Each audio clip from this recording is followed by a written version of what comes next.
Bueno, nos contaba recién de su larga jornada de ayer, analizando este día electoral. Saludamos de inmediato a Macarena Lescornés, editora de medios digitales de Copesa. Ahí está. Hola, ¿qué tal, chicos? ¿Cómo estás, Maca? Muy bien, yo creo que un poco cansados como todos, porque la verdad que ayer tuvimos una jornada no solamente bien larga, sino también llena de sorpresas, llena de tensiones, con muchos resultados inesperados, y la verdad que eso por lo menos a los periodistas nos tuvo ahí bastante atentos a lo que estaba ocurriendo.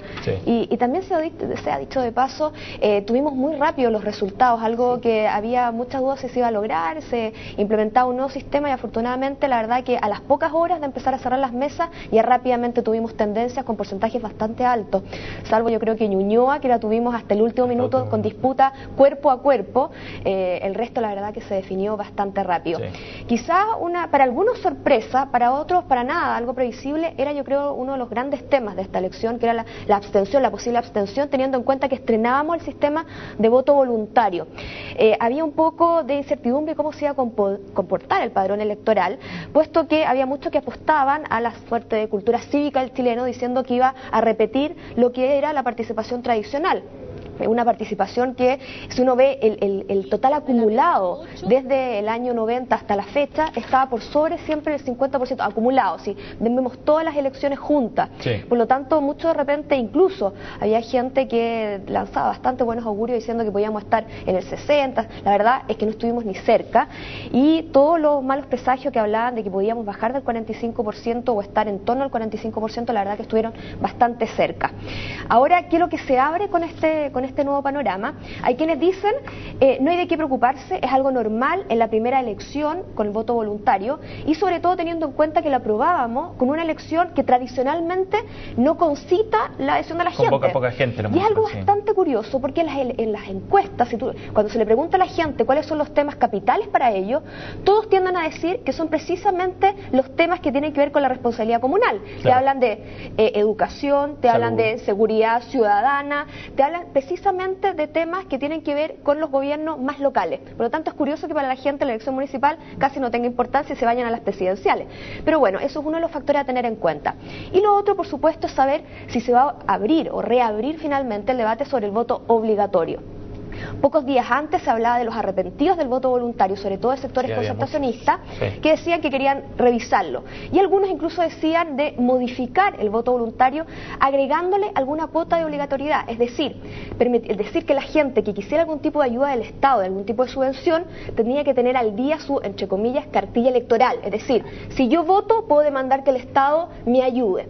Hay que ver cómo sigue esta discusión, sobre todo teniendo en cuenta que sí hubo una sorpresa. Tradicionalmente, no solamente en Chile, sino que en el mundo, generalmente la alta abstención perjudica a la izquierda o a la centroizquierda, porque siempre se ha creído que el electorado conservador o el electorado de centro derecha es mucho más comprometido, más tradicional, y de cierta manera va con mucha más regularidad a las urnas. Y era precisamente eso uno de los temores que tenía la centroizquierda chilena al ver que la abstención subía. Pensaban que no iban a ser capaces quizás de movilizar al electorado. En Chile tuvimos el escenario completamente distinto, es decir, vimos que con una alta abstención la centroizquierda ha sido mucho más favorecida, y que el votante de la concertación parece que está mucho más dispuesto a ir a votar, sea cual sea el escenario que tiene por delante. Por lo tanto, ahí hay un buen caudal de análisis sobre todo para los académicos. Por lo tanto, hay que ver cómo se comporta ese escenario de aquí para adelante. Otra cosa que hay que tener en cuenta, las encuestas. Yo creo que dentro de los acápites de los grandes derrotados de la jornada de ayer son las encuestas en Chile. La verdad que ninguna acertó ni de cerca en las batallas emblemáticas, incluso encuestas internas que manejaban los comandos, ellos mismos confirmaban y decían y confesaban, es que ni siquiera lo aventuramos lo que iba a ocurrir, por ejemplo, en Santiago y en otras tantas, en Ñuñoa, por ejemplo, también fue una sorpresa. Ahora, eso está muy ligado probablemente al tema que ya hablábamos, de la abstención, que era como el factor sorpresa, podríamos decir, en esta elección. Que impidió que entonces la lógica natural de las personas que saben de encuestas pudiera aplicarse en este caso. Puede ser una de las explicaciones, pero yo creo que aquí quedaron al debe los centros los centros de estudio de opinión, de todos calados, de todos colores, porque la verdad que no estuvieron ni de cerca a lo que se presentó. Pero hoy día muchos hablaban que a las 12 de la noche de ayer, a las 000 de hoy, empezaba otra carrera. Muchos decían, empieza la carrera presidencial. Salimos de una elección y entramos en otra al de tiro. pleno a otra, porque bueno, ya se supo, por ejemplo, ya lo sabíamos con lo que había ocurrido en el 2008, que la municipal de aquel año fue de cierta manera una suerte de primera vuelta camuflada del debate presidencial del año siguiente, puesto que de ahí, en esa elección se vio, ya se constató que venía un cambio de color político en la moneda, ya empezó a ser el primer atisbo de que la alianza empezaba a repuntar. Bueno, ahora la gran incógnita es si lo que vimos ayer, si los resultados que están arrojando las urnas son realmente un anuncio de lo que va a ocurrir el próximo año. Está por verse, pero lo que sí es cierto es que por lo menos los dos grandes conglomerados han empezado a tomar posiciones. Por el lado de la alianza, por el lado de la coalición del oficialismo, lo que queda ahora por delante es definir algo clave, que es la salida del gabinete de los presidenciables. Era un debate que se venía dando ya en los días previos, algunos incluso dijeron que había sido un error mantenerlos durante las municipales y que deberían haberse comprometido, y ahora quizá esos mismos piensan, a la luz de estos resultados, que mejor hubiese haberse quedado dentro. Pero aquí también hay un análisis que hacer, porque las dos principales figuras presidenciales de la alianza, que es el ministro de Obras Públicas Lawrence Goldberg y el ministro de Defensa Andrés Alamán, tuvieron posturas bastante distintas a la hora de involucrarse en la campaña. Lawrence Goldberg estuvo muy activo en muchas campañas usando sus horas libres, en cambio el ministro de Defensa se replegó completamente diciendo que era incompatible con su cargo el involucrarse.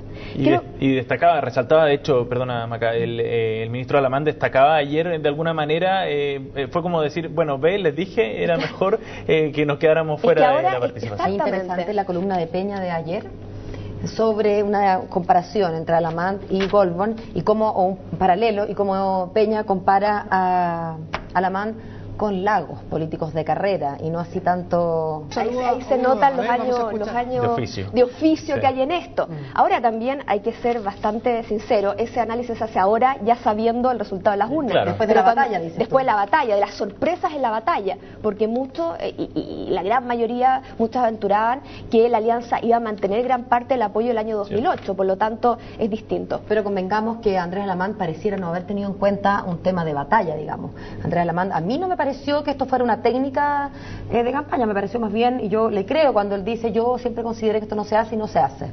Hay que ver, la verdad que cuando hay una presidencial delante, yo creo que aquí también pesan estrategias de partidos, de comando, y ahora lo que hay que dilucidar es cuándo salen del gabinete. El 16 de noviembre tienen que salir las figuras que quieran postularse al Senado.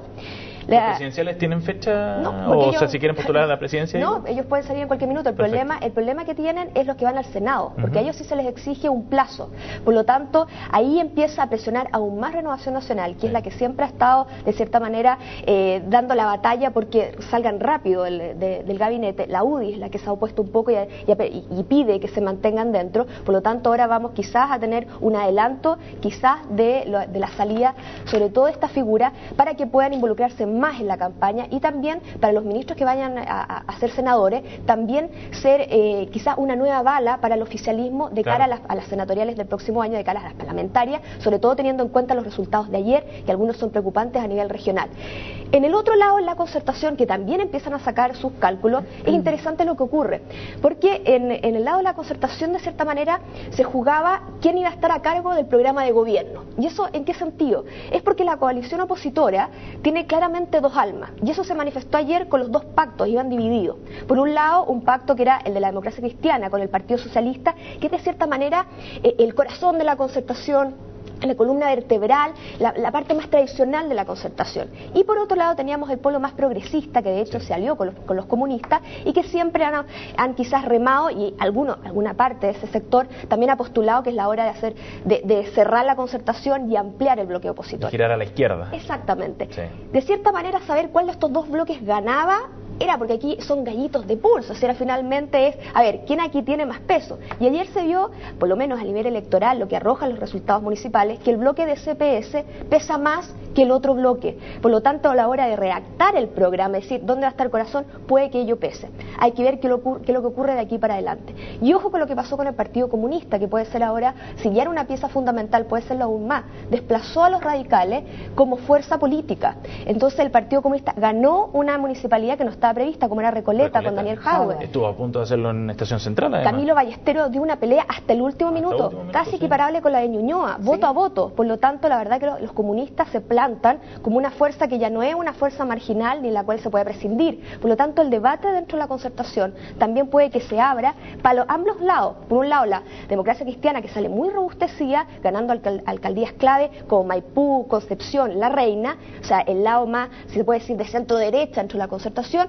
pero por otro lado también más a la izquierda dentro del conglomerado, y también lo que está fuera, como el Partido Comunista, también salen fortalecidos, el PRO también sale muy bien parado.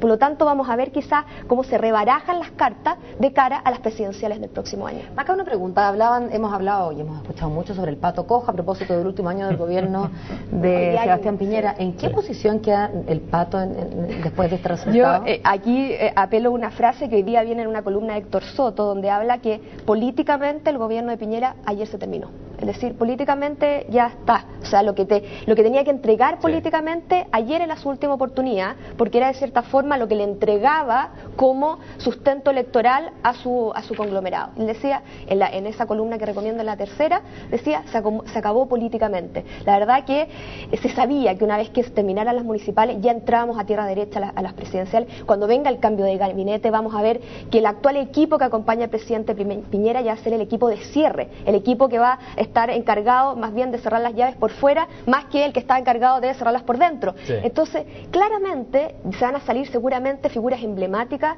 dentro, las figuras más carismáticas del gabinete seguramente se van a ir. Eso obviamente te quita poder de fuego a la hora de tener figuras en el equipo que sean relevantes. ¿Por qué? Porque muchas de ellas, ahora lo que interesa a los partidos ya no es jugarse tanto por el gobierno, sino jugarse por lo que empieza a partir del 2014. Por lo tanto, claramente ya tenemos un gobierno que está en los descuentos. Vamos a ver si consiguen reemplazantes fácilmente para llenar esos cargos que queden vacantes en el gabinete. No parece fácil. Muchas gracias, Macarena. Gracias, Macarena. Y descanso hoy día. Lo intentaremos. Gracias, chicos, y hasta el próximo lunes.